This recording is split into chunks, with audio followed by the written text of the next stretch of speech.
আমি আজকে পটলের খোসা ভর্তা করব, তার জন্য শুকনো মরিচটা আমি লাল করে টেলে নিব। শুকনো মরিচ তেলে নিয়ে এখানে আমি পেঁয়াজ, কাঁচামরিচ আর রসুন দিয়ে দিয়েছি আর চিংড়ি মাছ দিয়ে দিচ্ছি। আমি খোসাগুলো চিংড়ি মাছ দিয়ে ভর্তা করব। চিংড়ি মাছটা দিয়ে আমি একটু হলুদ দিয়ে দিয়েছি সুন্দর একটা কালার আসার জন্য।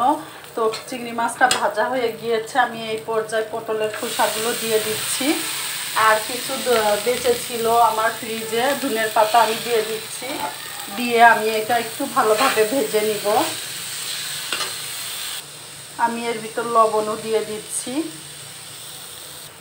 পটলের খোসার সঙ্গে চিংড়ি মাছ সব কিছুই আমার ভাজা হয়ে গিয়েছে। এখন আমি পাটা এগুলো বেটে নিব।